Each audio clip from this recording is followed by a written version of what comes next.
it's the small things that people really love.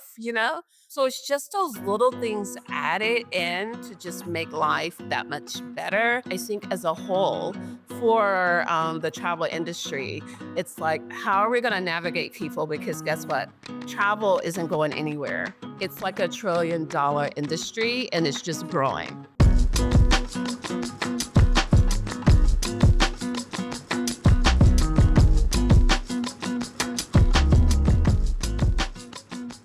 Hello, hello. Welcome back to the Unusual Creative Podcast. And we're back for another episode. And this is episode 6 with my guest, Mercy Reed. I'd love to just kick it off with an intro. You can tell us your title, a bit more about what you're working on, and maybe your relationship to Unusual Creative and how we met. First of all, Naya, thank you for having me here. Very exciting to share about my world of travel. And who I am is Mercy Reed. And a little bit about me, my background for 10 plus years, I had an opportunity to work in the hospitality industry. And working in that industry, I actually had the opportunity to work front of the house, meaning your front desk, housekeeping, F&B. So those are the most, important components of operations of a hotel. And then also, I had the pleasure of working in a space of the back of the scene compliance and auditing of service. And so, with that, between working from operations to compliance, it has just really allowed me to take a closer look of the hospitality industry. And with that, one of the concepts that has really come forward for me, and as I'm building my business, Solid Five, is just like really understanding what is it to wow your guest, to wow your customer, meaning that in the hotel space, what was important for me to make them feel like home from the time they walked in until the time that they left. And how we know each other. Okay. Well, this one is the most important. Well, we know each other because we are family. You are my niece. So let's just put that out. So you are my niece. But this year has been like really special because you and I have been able to work in a capacity of business and not just family. And it has been really amazing to have that experience because, just growing up and seeing you grow up, you were just that little girl that was just running around, growing up and being creative and doing all these amazing things. And now to turn to you as my business coach is pretty major. And That's a so pretty big deal. Yeah. it's a really big deal because world, let's just say she is on top of it and she calls me all of my stuff and anything else you could imagine. But I really love it because this has been the first time that I've actually turned to family as I'm building business. And when we begin to look at what is your legacy, I just think it's just so cool to be able to work with family and I want to do more of that. So just wanted to say that. I Thank you. love that plug. No, that's important. And we have so many entrepreneurs in our family. So it's nice to see us all doing our own thing. Yes.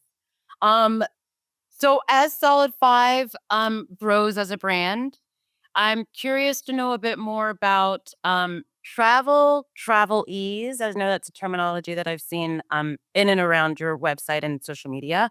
What does that mean to you, and why is travel ease important? So let's just go from the mission of Solid Five is to inspire and empower the freedom to travel with ease, right? Meaning that in the world of travel, I am on the go. I'm always on the road. As a matter of fact, I'm on the road for the week. So I leave out tomorrow and don't get back until Friday. So travel is a big part of my road. And what happened was during the pandemic with the downtime, it just allowed me to kind of think because we were in a space where we're like, what's going to happen tomorrow? There was so much coming at us. And I just thought any event that I don't go back to work as I know it, what would I do to continue to generate, revenue to pay my bills and live my life? So I just thought, what would it be to create a space where I could just help people travel in a way that they never thought about traveling, creating these curated experiences. So when you go on the road, you're not just going to a concert and you're not, but if you go to a concert and it's your favorite person, we're going to get you behind the scenes. And while you're there, if you want to do something else, we don't want you to just show up, just regular, but we really want you to have an experience because oftentimes, I don't know if this happened to you, people will say, oh, I just came back from vacation. I'm so tired. I need another vacation. That's not the point of vacation. And in Europe, they refer to it as a holiday, not a vacation, right? That kind of takes on a different kind of meaning and connotation. And the travel ease, when I'm on the go, I serve as an unofficial ambassador. Often people will come up to me and say, "You look like you know where you're going. Can you help me?" And I just want to bring ease to the world of travel. And I just see a lot of people, there's a lot of anxiety and with travel, just getting through security sometimes, right? Because there's just a lot going on. And I just want to be a part of that world that's just creating an ease for us to travel. Makes sense to me. I'm sure there are some moms out there, some dads, and just some other people that, when it comes to luggage and sometimes just the airport in general is a loud environment, immersive, if you will. And there are so many elements happening that, yeah, I can imagine the value of a service or a consultant that can take some of that stress off your plate. So, curious, in your experience, what are some unique experiences that you've curated for a client in the past? Or if it's more exciting to share something that you might be thinking about curating for a client in the future. Well, actually, I will say one of the coolest that really kind of began to set a foundation for me was right after the pandemic. I had a client that was celebrating a birthday, their 55th birthday, double nickels, and they wanted to do it outside of the States. So we went to Tulum for a week. And so and at the time, I had a business partner. We went, stayed in a compound, like literally a compound in the heart in the jungle of Tulum.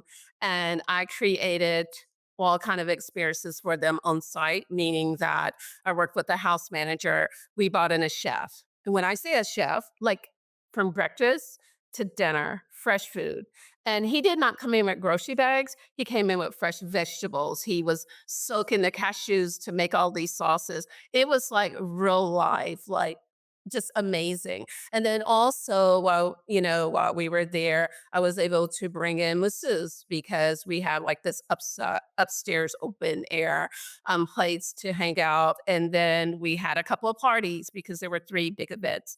She wanted a welcome party for her guests, and then we had a birthday brunch, and then we just had a 70s party. So all of this is like going on in the jungle, literally in a concrete, and it was so amazing. Let's just say it took a lot of work, but it was so rewarding. And we even brought in like DJs. And the first DJ wasn't so good. And then we brought in a second DJ. We brought in bartenders. And it was just so fun. But the coolest thing that they really liked was one of the things I talked to the client. I was like, okay, for gifts, why don't we do? I sold a turn down service. So each night, while they were out doing whatever the event was, when they would come back, they would have a gift and, have that turn down service. One day they were at the pool and I just thought it was appropriate. I was like, oh, we're going to take the gift to the pool because it was a nice evening. They were very relaxed. And they immediately said, no, no, no. We want to go to our room and have a surprise. I don't want my gift here. And so, something that I thought was so small that they didn't pay much attention was like one of their highlights that like every day they got a gift and something that was like significant. And then it was a note from the birthday girl. So we had created all these notes because she knew them personally. And it was something that they treasure. And so I just learned it's the small things that people really love. And so that was a birthday destination trip to Tulum, Mexico. And 2021 was just amazing. How many people were part of that event? how many people they actually we started out, we were supposed to have 10 guests, but there were 8. Okay. And so then Okay. me and my business partner, so there was actually 10 of us that were on the compound. Yeah. That sounds So like a really good time had by all. And I think that's part of why I think our world intersect and just thinking about immersive experiences and the way that immersive and wellness and art and culture are starting to come together a bit more. So I can see a lot of your clients ideally wanting these more customized experiences that they can get in their actual either room or in their suite. That seems like something guests not only will pay for, but they're looking for, like they're excited to do. And we were having a conversation with Kashina Roberts. I think this was episode 2, and she was just mentioning, yeah, at her particular property, guests do want that sort of like in-room experience, and she's based in New York. Do you know what I mean? So they have culture everywhere, but people still want that personal, intimate, in my own space sort of entertainment. It seems like people are more open to that these days. So absolutely. And uniquely enough, what I found was that they didn't want to be on what you consider the American side. They actually wanted to be yeah, immersed in the culture. So we had it set up for them to actually go out and go shopping. And so it was just really that unique experience, you know. And we even went out on a yacht for 4 hours, which I did go out on that. So that was like a great experience. And when they walked away, they said, this was truly a vacation. I feel pampered. I felt that I actually relaxed and I saw Tulum. And to me, that's what's important, you know? yeah, that's a good sign of a good experience. Okay, so I'm curious to know, as a travel consultant and curator, what are some soft and maybe hard skills that you need in order to deliver great travel experiences for your clients? Some of the soft skills, what I think is so important is communication. You just have to be able to get what's in their head, get them to speak that to you so that you can really work with them because sometimes that can be like interesting. And then just empathy, right? Because it's like with me, I have 1,000 things going on that I can recommend, but just really being empathetic to what the client is saying and then taking that information and really process it and not creating travel for me, right? Because it's not about me, it's about the client. And sometimes I have to watch that because I'm like, oh, there's all these amazing things, but it's like that's that empathy of like really. And then just attention to detail and problem solving. I think it just goes hand in hand, right? I Because agree. it's the things sometimes they don't say, which is more important. And so if you're not like really in tune and really just really listening, then that and just the problem solving, right? Because someone that you think, "Oh, this person is so on top of it," when it comes to their travel, they are very, like, dependent, right? And so just problem solving because that's a part of that ease. And then some of the hard skills is just destination knowledge. Like, I'm currently working with a client that's looking at going to, a jazz festival in Rotterdam, Netherlands next year for a birthday celebration. And this time I will not be on site. And so just really working with the client because it's like, I want to go this, see jazz and I want to stay in this area. And then what's next? Right. And then also Yeah, we want to squeeze in a day in London. And so destination is right now, there's just a lot of research around that because that hasn't been something I experienced. And so tapping into my resources in Europe and getting some ideas. So those are some of the soft and hard skills that are at the top for me. for you. Okay, that makes sense. So say that you have a client that is really interested in wellness or art or culture. What are some top experiences that you would recommend for that person, especially if they're creative and they like adventure? If let's just say art. If someone was like really like, I want to have some experiences in art, right now, I have learned there's so many street art opportunities. And with the street art, it makes it fun and it's kind of trendy because it takes you outside of the museum. But almost every major city are doing all kind of immersive experience, all kinds of like installations downtown, and they are also beginning to realize how big the arts are. And so, even like, say, for a sports team, they are now beginning to connect because it's all a part of the entertainment. And so, street art tours are so huge. And then the others, there's so many interactive art shows that are going on, like in the Atlanta area. There is like the planetarium, and actually it's not the planetarium. And so it's actually, but it's where you can go and you can see Vanguard or you can see an African safari, and you go into this large space. And when you go into this space, it's like this immersive experience. I am seeing it. I was just in San Diego and someone was like, "Oh, you need to go see this experience." And I just didn't have the time. But like that is becoming really big now because it's like we can go to dinner and then we can go see this, while we're there. And like, say, yoga retreats, wellness, that is so huge where people are like, my life is so busy. I want to be where I have to canoe in. I don't want to hear a lot. I don't want the cars. And so I love Arizona. Arizona, like I've had the opportunity a couple of times to go to Sedona, and I have recommended it to several clients. And I even sent the client, they were in Phoenix for graduation. I sent them to Sedona to a spa I went to, and they said that that was the best to just go and get away. But yoga retreats are really big. And then also, glamping has become such a big thing where just going out, because there's this thing about some people, it's like, well, I want to go out and experience nature, but they don't want all of nature because, nature has no rules, right? Yeah, you bring up such a good point about the art fairs and just like street art, graffiti art, all of that, which, has been around for such a long time, but it has gone in and out of the mainstream, if you will. And with Banksy and so many other artists like really coming back and having a style that we can recognize in different cities and different countries is, I think, really cool. I think it also brings to mind like the last time I was in Las Vegas, which I think was last year sometime. Their downtown has completely transformed. Like, you used to go to Vegas for the strip, but their downtown is very active. They have a lot of art shows, art galleries, just like it's like the place to be. So that to me was surprising because every time I've gone to Vegas, it very much feels like same old, but the art scene there is flourishing. So we'll close it out with 2 more questions, if that's okay with you. I think that's That work? lovely. Perfect. Okay, great. Okay, perfect.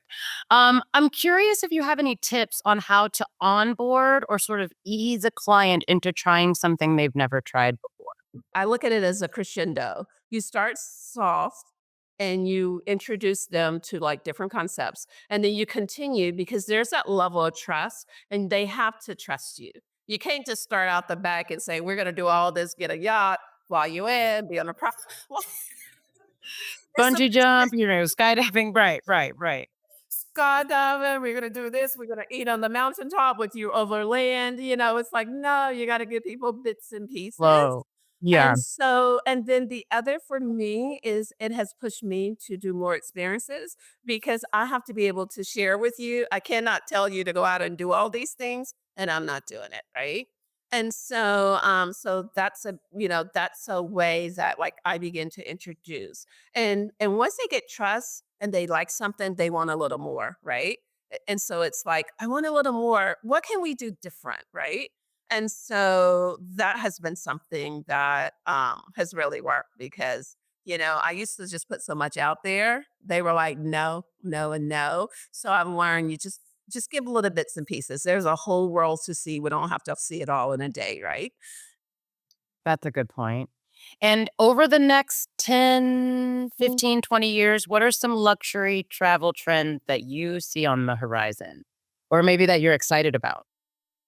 Actually, I'm excited about the world of AI and travel. And when I begin to look Mm. at like what does that mean is I look at being on that side of creating like some type of app or something. So before you leave home, if you are driving, where am I going to park? Right. Or once you enter the airport, you know how to navigate because there is something designed for you. Because it's hard for some people just to get in and get to security because if you're TSA, if you're clear, or if you're just going general. However, for luxury, it's really having that intimate concierge on the go. So from the time you get home, you get out of your limo or you get out of your black Uber, you are just listening to, you're going to go here. And it's almost like your navigation that I think will be so exciting because that kind of gets people. And then also where I have created an app and there's an app that's so that there is a way where there's a team that while you're on the road, like you truly have 24 hours because right now there's me and a few people that are helping me along the way. But I really want it to be at the touch of the button because that's the world that we're going to, right? We are at the touch of the button and where it's easy for them to communicate, like troubleshoot. This is going on and they don't have to do anything but tap a button and then there's someone in the background working behind the scenes. And so I guess going to AI and how it really plays into like everything from scheduling from because there's such a profile of you because we've been able to collect all this information, you can almost go in and say, I want to go to Singapore. I want to be there for 5 days. And we just begin to generate all these options for you. So by the time we actually get on the phone with you, you're like, I put option three. So that's just kind of my big thinking of like really taking AI and using it in a way that I'm really building profiles on my clients, and that is the only thing they have to do is think, "Where do I wanna go?" And then we take care of the rest. The future. I can see it. I can see it. There's a way that you've explained it that's like, "Oh, I can see how AI or even augmented reality, um, yes, some of these VR head goggles, like, I can see how all of that could be super valuable. With the parking, or if you wanna prepay for food at the airport and you wanna just pick it up when you get there. "Oh, you can't go to this bathroom because it's too full? Try this one." But there's like a guided voice that's helping you navigate all of this, you know what I mean? And it's interesting because there are already, experiences that exist. I've heard of one in New York that is only audio. You basically press play and it takes you on a journey. You ride a whole train line system, you learn some history, and it's like I've heard that it's very soothing and comforting. So I can see how something like that might translate into, like, your own personal travel guide. You know what I mean? Like everything that you set up with Solid 5, this is how it lives in sort of like an app. And just recently, I do have to do a little shout out because this is something new and innovative for me, is I was staying at a Western. Where was I? I don't even remember. I've been so many places this month. However, they had a shower spray. Love it. Oh, And it was okay. just a shower spray because also beside the bed, they have, like, something to rub, like lavender. I'm not always into, like, the rubbing, but the shower spray has been That was a good phenomenal. I move. was like, "This is good. This is good, and we need more of this." And, because sometimes, as we all are, like, really stressful, so it's just those little things added in to just make life that much better and that much more common. And so I think as a whole, for the travel industry, it's like, how are we going to navigate people? Because guess what?